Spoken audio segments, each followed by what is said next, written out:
ओम श्री सद्गुरु परमात्मने नमः। श्री वशिष्ठ जी बोले, ही राम जी,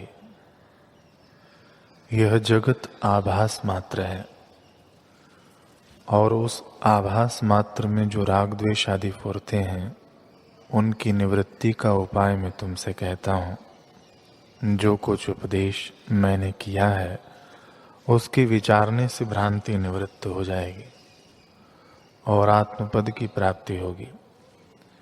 अभ्यास के बिना जीव को आत्मपद की प्राप्ति चाहे तो कभी न होगी। जो बारंबार अभ्यास करेगा वह तब द्वैत भ्रम मिट जाएगा और आत्मपद प्राप्त होगा। हे राम जी, वह कौन पदार्थ है जो अभ्यास से न प्राप्त हो? जो थक कर फिरे नहीं और दृढ़ अभ्यास करे तो प्राप्त होता ही है। राज्य की लक्ष्मी भी तब प्राप्त होती है जब रण में दृढ़ होकर युद्ध करते हैं और जय होती है। यदि केवल मुख से कहे कि मेरी जय हो तो नहीं होती। वैसे ही आत्मपद भी तब प्राप्त होगा जब दृढ़ अभ्यास करोगे। अभ्यास के बिना कहने भर से कुछ प्राप्त नहीं होता। हे राम जी,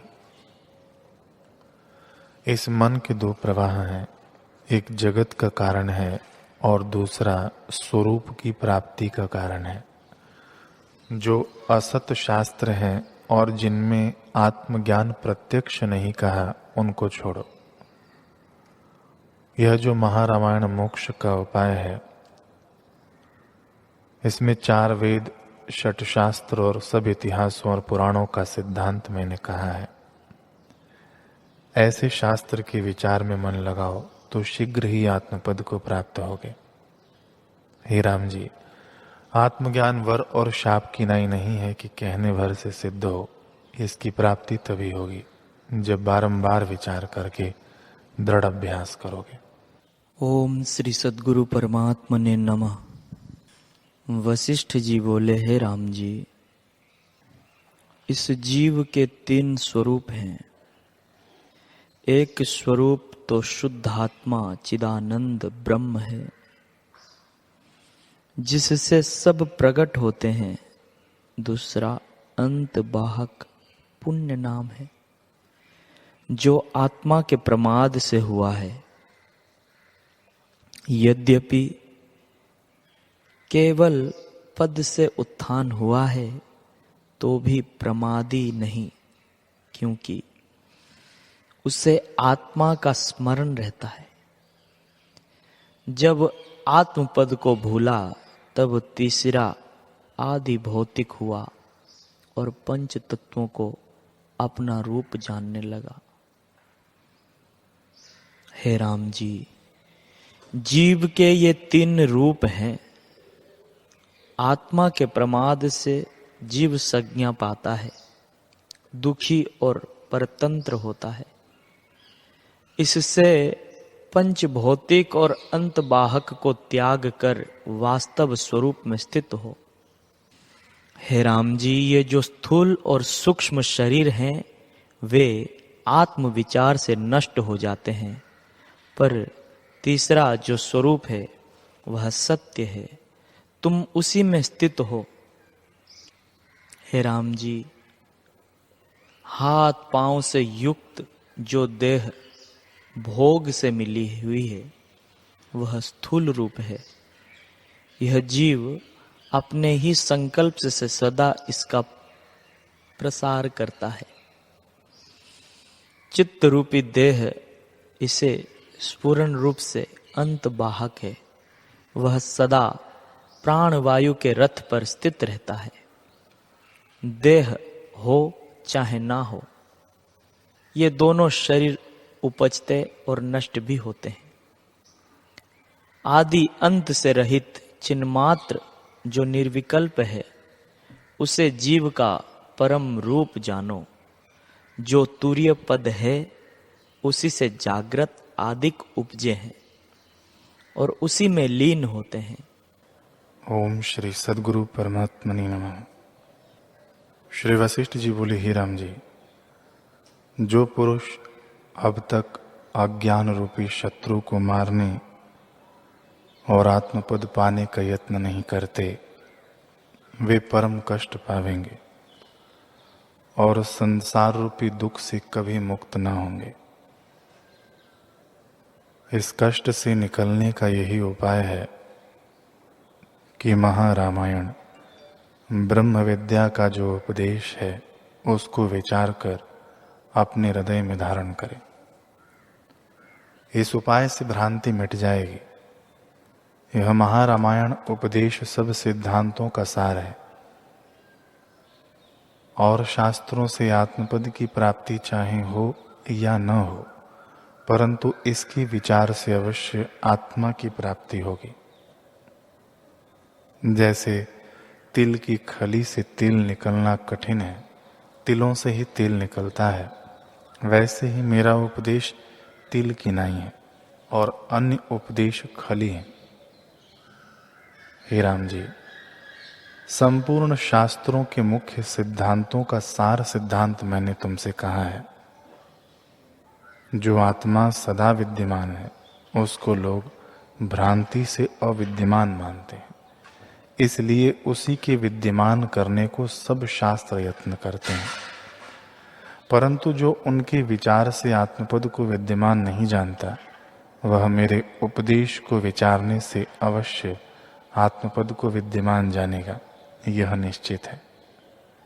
हे राम जी, अज्ञानी जो कुछ मुझे कहते और हंसते हैं सो मैं सब जानता हूँ, परंतु मेरा दया का स्वभाव है, इससे मैं चाहता हूँ कि किसी प्रकार वे नरक रूपी संसार से निकलें।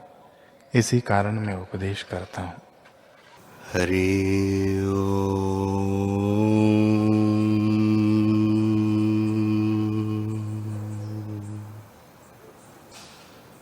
गुरुर्ब्रह्मा गुरुर्विष्णु गुरुर्देवो महेश्वरः गुरुर्साक्षात् परब्रह्म तस्मै श्री गुरवे नमः।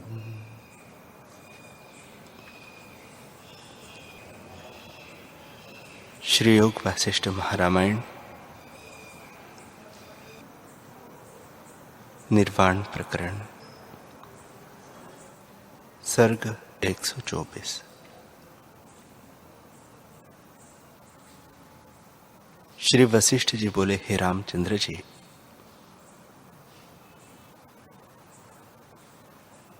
जैसे सूर्य अपने प्रकाश से प्रकाशित होता है, वैसे ही जिस योगी को चतुर्थ भूमिका प्राप्त होती है, उसके नाना प्रकार के भेदभाव निवृत्त हो जाते हैं और अभेद सर्व आत्मभाव उदय होता है। जैसे सूर्य अपने प्रकाश से प्रकाशित होता है, वैसे ही उसको आत्मा का प्रकाश उदय होता है और उसकी सब कल्पना नष्ट हो जाती है। न किसी पदार्थ में राग रहता है, न किसी में द्वेष। राग और द्वेष संसार समुद्र में डुबाने वाले हैं। इष्ट पदार्थ में राग होता है और अनिष्ट में द्वेष। इससे वह संसार समुद्र में गोते नहीं खाता। उसके चित्त को कोई मोहित नहीं कर सकता। हे रामचंद्र जी, जब तक तृतीय भूमिका होती है तब तक उसकी जागृत अवस्था होती है। जब चतुर्थ भूमिका प्राप्त होती है तब जगत स्वप्न हो जाता है। तब वह सारे जगत को क्षण भंगुर और नाशवान देखता है और दृष्टा दर्शन दृश्य की भावना का अभाव हो जाता है। श्री राम जी ने पूछा, है भगवान, जागृत स्वप्न और सुषुप्ति का लक्षण कहिए। तुर्य अवस्था और तुर्यातीत पद मुझसे कहिए। गुरु शिष्य को उपदेश करते नहीं उठते। श्री वशिष्ठ जी बोले, हे रामचंद्र जी, तत्व का विस्मरण, पदार्थों की भावना और नाशवान पदार्थों को सूत की तरह जानना ही जागृत है। पदार्थों में भाव अभाव की सत्यता और जगत को मिथ्या भावना मात्र जानना स्वप्न कहता है। और जागृत और स्वप्न जिसमें लय हो जावे वह सुषुप्ति है। जब ज्ञान से भेद की शांति हो और जागृत स्वप्न सुषुप्ति तीनों का अभाव हो, ऐसी निर्मल स्थिति तुर्य अवस्था है। हे रामचंद्र जी, अज्ञानी जीव संसार को वर्षा काल के मेघ की तरह देखते हैं, क्योंकि संसार उनके हृदय में दृढ़ होकर भासित होता है। पर जिसको चतुर्थ भूमिका प्राप्त हुई है, वह संसार को शरत काल के मेघ की तरह क्षण भंगुर देखता है। जिसको पंचम भूमिका प्राप्त हुई है, वह शरत काल के मेघ नष्ट हुए की तरह देखता है। जैसे शरत में निर्मल आकाश होता है, वैसे ही उसको निर्मल दिखता है। इन तीनों का वृत्तांत सुनो। अज्ञानी जागृत को जागृत की तरह देखता है और उसको जगत की दृढ़ सत्यता भासित होती है। इससे उसे राग द्वेष उपजता है। चतुर्थ भूमिका वाला जगत को ऐसे देखता है जैसे शरतकाल का मेघ वर्षा से रहित होता है। जैसे स्वप्न की सृष्टि होती है, वैसे ही उसको जगत की सत्यता नहीं भासित होती, क्योंकि उसकी स्मृति स्वप्न की होती है।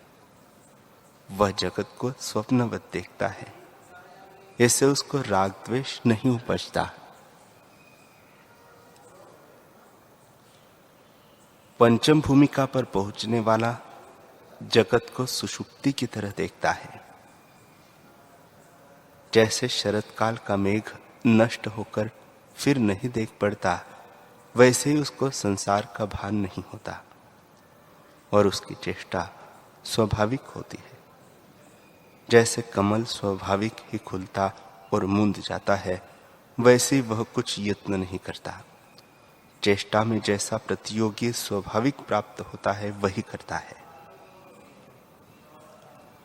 जैसे कमल के खुलने का प्रतियोगी सूर्य जब उदय हुआ तब कमल खुल गया, और जब मुंदने की प्रतियोगी रात्रि हुई तब मुंद जाता है, उसको कोई खेद नहीं। वैसे ही उस पुरुष की अहम ममता से रहित स्वाभाविक चेष्टा होती है। हे रामचंद्र जी, अहंता ममता रूप जागृत से वह पुरुष सुषुप्त हो जाता है और संपूर्ण भाव रूप जो शब्द और अर्थ है, उनका उसको अभाव हो जाता है। उसका अशेष शेष का मनन नष्ट हो जाता है। उसको पशु पक्षी मनुष्य देवता भला बुरा इत्यादि भिन्न भिन्न पदार्थों की भावना नहीं रहती। उसकी दैत कलना नष्ट हो जाती है। उसे एक ब्रह्म सत्ता ही भासित होती है, संसार नहीं भासित होता। हे रामचंद्र जी, अहंता रूपी तिल से संसार रूपी तेल उपजता है और अहंता रूपी फूल से संसार रूपी गंध उपजती है। संसार का कारण अहंता ही है। जिस पुरुष की अहंता नष्ट हो जाती है, वह इंद्रियों के इष्ट को पाकर हर्षित नहीं होता और अनिष्ट के प्राप्त होने पर द्वेष नहीं करता। वह ऐसे अपने को नहीं जानता कि मैं खड़ा हूं, बैठा हूं अथवा चलता हूं। वह अपने को सर्वदा आकाश रूप जानता है। वह न भीतर देखता है न बाहर देखता है, न आकाश को देखता है और न पृथ्वी को देखता है। सर्वत्र ब्रह्म ही देखता है, उसको भिन्न कुछ नहीं दिखता। वह दृष्टा दर्शन दृश्य तीनों का साक्षी रहता है। वह अहंकार का भी साक्षी, इंद्रियों का भी साक्षी और विश्व का भी साक्षी है। इनके साथ उसका स्पर्श कभी नहीं होता। जैसे ब्राह्मण चांडाल को स्पर्श नहीं करता, जैसे बीज से अंकुर होता है और फिर अंकुर से डाले होती है, इसी प्रकार सब पदार्थों का परिणाम है।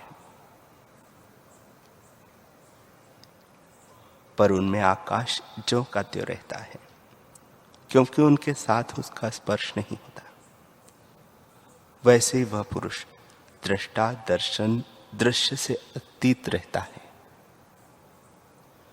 जैसे मरुस्थल में जल असत है, वैसे उस पुरुष की दृष्टि में त्रिपुटी असत्य है।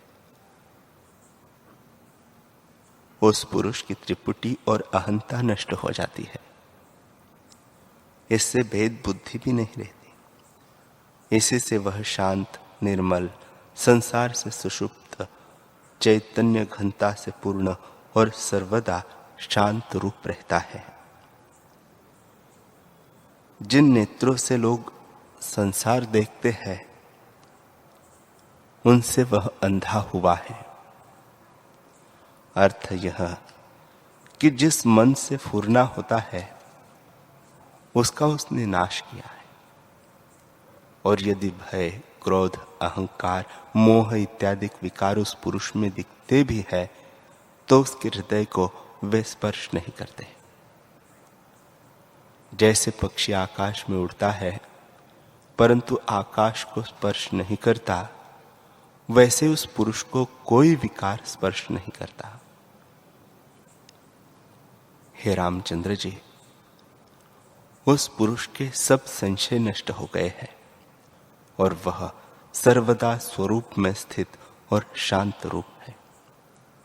आत्मा से भिन्न वह किसी सुख की वांछा नहीं करता और उसके सब संकल्प मिट चुके हैं। उसे आत्मा से भिन्न कुछ नहीं भासित होता।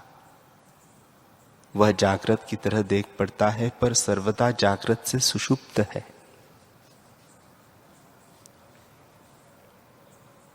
श्री वशिष्ठ जी बोले, हे रामचंद्र जी, तीसरी भूमिका पर्यंत वह जागृत है और चतुर्थ भूमिका में जागृत अवस्था को स्वप्नवत देखता है।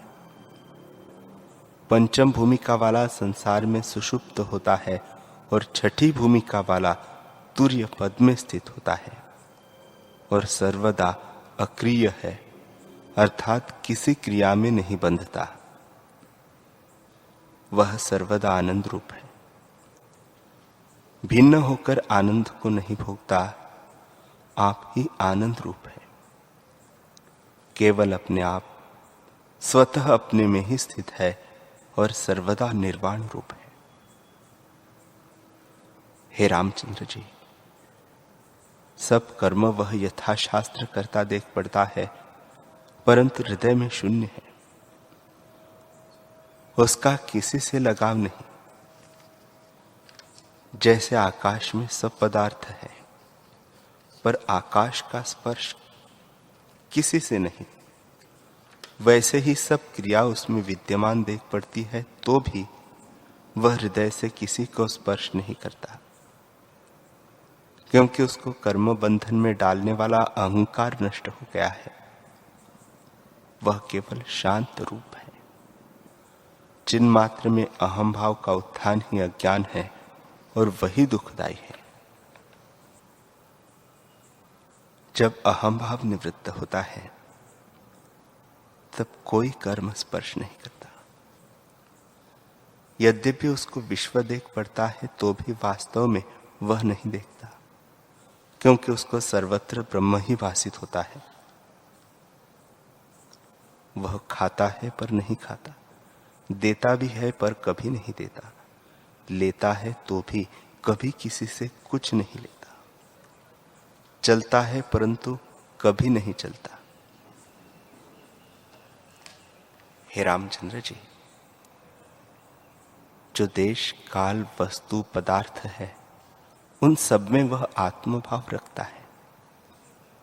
यद्यपि उसमें प्रत्यक्ष चेष्टा दिखती है, तो भी उसके हृदय में कुछ नहीं।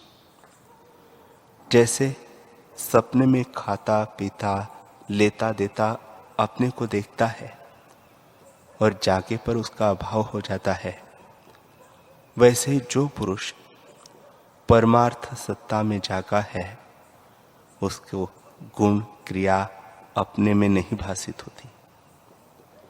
वह जो कुछ करता है उसमें अभिलाषा नहीं रखता, उसकी सब चेष्टा स्वाभाविक होती है, अपने निमित्त उसे कुछ कर्तव्य नहीं। ऐसे भगवान ने भी कहा है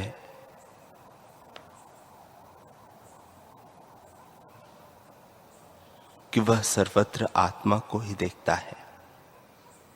आकाश, पृथ्वी, सूर्य, ब्राह्मण, हाथी, श्वान, चांडाल आदि सब में वह आत्म भाव देखता है। सब आकारों को मृत तृष्णा के जलवत देखता है कि इनका अत्यंत अभाव है। दृष्टा, दर्शन, दृश्य भी उसको आकाशवत भासित होते हैं और वह निर्मल आकाशवत शांत रूप है। अहम भाव से रहित वह केवल चिन्मात्र में स्थित है। वह ग्रहण व त्याग से अतीत, सर्व कलना से रहित, निर्वाण, स्वच्छ, निर्मल आकाश रूप स्थित है।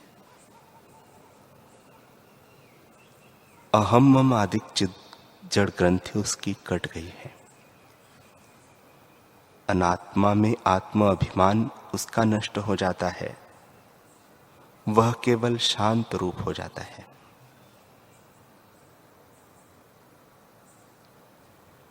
जैसे क्षीर समुद्र से मंदराचल पर्वत निकलकर शांत रूप हुआ है,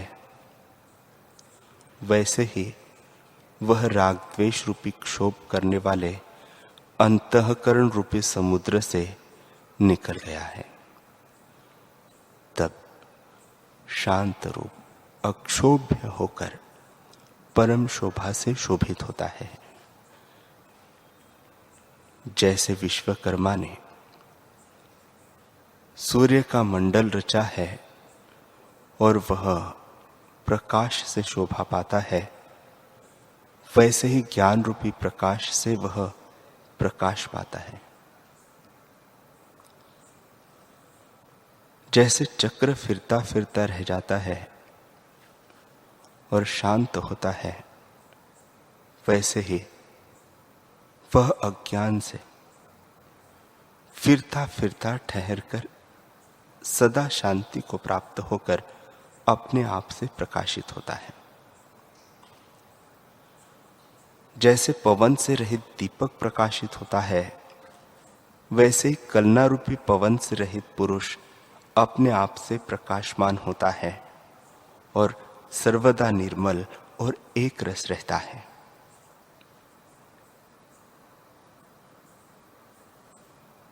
जैसे घट के भीतर और बाहर शून्य है, वैसे ही देह के भीतर बाहर आत्मा है। जैसे जल में घट रखी है तो उसके भीतर बाहर जल होता है, वैसे ही वह पुरुष अपने रूप से भीतर बाहर पूर्ण हो रहा है और एक रस है।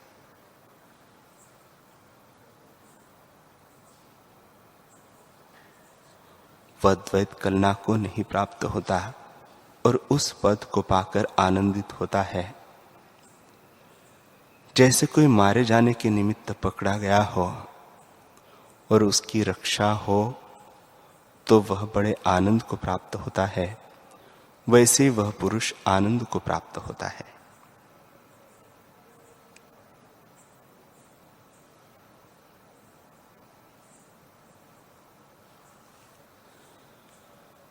जैसे कोई आधी व्याधि से छूटा आनंद को प्राप्त होता है, वैसे वह ज्ञानवान आनंद को प्राप्त होता है। जैसे कोई मंजिल चलने से थका हुआ शैया पर विश्राम करे और आनंद को प्राप्त हो, वैसे ही ज्ञानवान को आनंद मिलता है। जैसे पूर्णमासी का चंद्रमा अमृत से आनंदमय होता है, वैसे वह पुरुष अपने आनंद से परिपूर्ण रहता है। जैसे काष्ठ के बिना अग्नि धुएं से रहित प्रज्वलित होती है, वैसे ही ज्ञानवान अज्ञान रूपी धुएं से रहित शोभा पाता है। हे रामचंद्र जी, जब वह संसार की ओर देखता है तो उसे अग्नि से जलता हुआ अपने से भिन्न देखता है।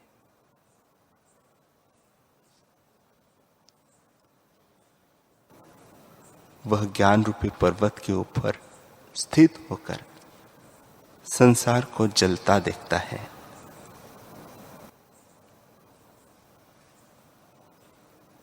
यह जो कहा है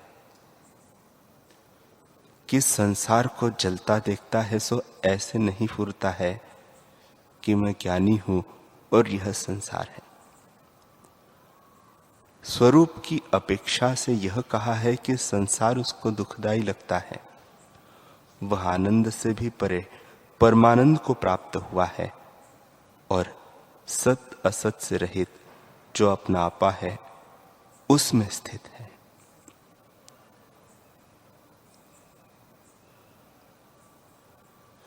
जैसे पर्वत भीतर बाहर अपने आप में स्थित और एक रस है, वैसे वह पुरुष एक रस है।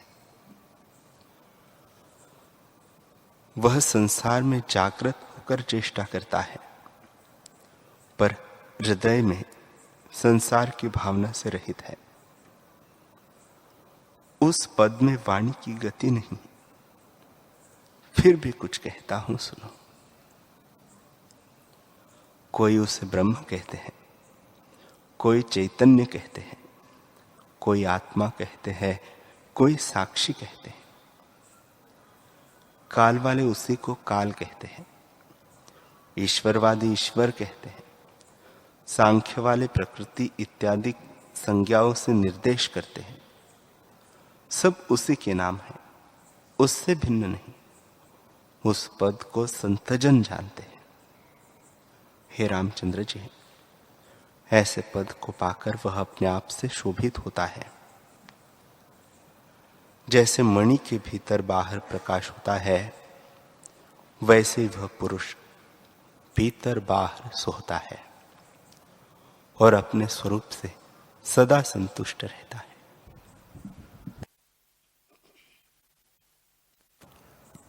जो पुरुष छठी भूमिका में स्थित है, उसके ये लक्षण है। वह संसार से सुषुप्त होकर स्वरूप में सावधान रहता है और उसका जीव भाव जाता रहता है। जैसे घट की उपाधि से घटाकाश परिचिन्न भासित होता है और जब घट भग्न हुआ तब घटाकाश महाकाश हो जाता है, वैसे ही अहंकार रूपी घट के भग्न होने पर आत्मा ही भासित होता है। श्री वशिष्ठ जी बोले, हे रामचंद्र जी, इसके अनंतर जब उस पुरुष को सप्तम भूमिका प्राप्त होती है, तब वह अपने को आत्मा ही जानता है। उसे पंचभूतों का ज्ञान नहीं रहता। तब केवल आत्म तत्व मात्र होता है और दृश्य का ज्ञान नहीं रहता, बल्कि यह भी ज्ञान नहीं रहता कि विश्व मेरे आश्रय से फुरता है। देह सहित हो अथवा विदेह हो, उसकी आत्मा से उत्थान कभी नहीं होता। जैसे आकाश अपनी शून्यता में स्थित है, वैसे ही वह आत्म स्वरूप में स्थित होता है और उसकी चेष्टा भी स्वाभाविक होती है। जैसे बालक पालने में अपने अंग स्वाभाविक हिलाता है, वैसे ही उसकी खान पान आदि चेष्टाएं स्वाभाविक ही होती है। जैसे काष्ठ की पुतली तागे के हिलने से चेष्टा करती है, वैसे ही प्रारब्ध वेग के तागे से उसकी चेष्टाएं होती हैं। उसको अपनी कुछ इच्छा नहीं रहती। हे रामचंद्र जी, सप्तम भूमिका वाला जैसी अवस्था को प्राप्त होता है उसे वही जानता है और कोई नहीं जान सकता। जिसका चित्त सत्पथ को प्राप्त हुआ है वह भी उस अवस्था को नहीं जान सकता। जिसको वह पद प्राप्त हुआ है वही उसे जानता है। हे रामचंद्र जी, जीवन मुक्त का चित्त सत्पथ को प्राप्त होता है और वह तुरीय पद में स्थित होता है। उसका चित्त निर्वाण को प्राप्त हो जाता है और तुर्यातीत पद को प्राप्त होकर विदेह मुक्त होता है। उसमें अहम भाव का उत्थान कदापि नहीं होता।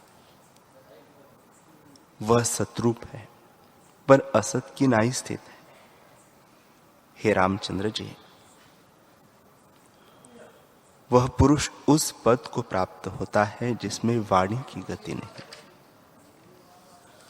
परंतु फिर भी कुछ कहता हूं। वह शुद्ध निर्मल अद्वैत चैतन्य ब्रह्म, काल का बेकाल, केवल चिन्मात्र और ज्यों का त्यों अच्युत पद है। उस पद को पाकर जीव ऐसा हो जाता है जैसे वस्त्र के ऊपर मूर्ति लिखी हो। वैसे यह उत्थान से रहित होता है और उसको अहम ब्रह्म का उत्थान भी नहीं रहता। श्री वशिष्ठ जी बोले, हे रामचंद्र जी, यह सप्त भूमिकाएं जो तुमसे कही है, इन्हीं से ज्ञान की प्राप्ति होती है। अन्य साधनों से ज्ञान की प्राप्ति नहीं होती। हे राघव, जब पुरुष ज्ञानवान हो तब जानिए कि उसकी वृत्ति प्रथम भूमिका में स्थित हुई है। इससे तुम भूमिका की और चित्त की चरण इससे तुम भूमिका की और चित्त रूप चरण रखो, तब तुमको स्वरूप की प्राप्ति होगी। हे राघव, तीसरी भूमिका तक सब कामनाएं निवृत्त होती हैं। केवल एक आत्मपद की कामना रहती है। यदि उस अवस्था में शरीर छूट जाए तो मनुष्य और जन्म पाकर ज्ञान को प्राप्त होता है, और यदि चतुर्थ भूमिका प्राप्त होकर शरीर छूटे तो फिर जन्म नहीं होता, क्योंकि आत्मपद की प्राप्ति होने पर फिर कुछ पाने की इच्छा नहीं रहती। हरि ओम।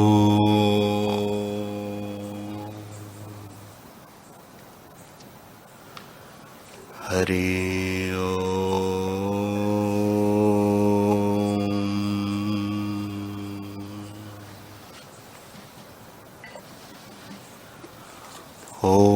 सहना भवतु, सहनो भुनक्तु, सह वीर्यं करवावहै, तेजस्विनावधीतमस्तु मा विद्विषावहै।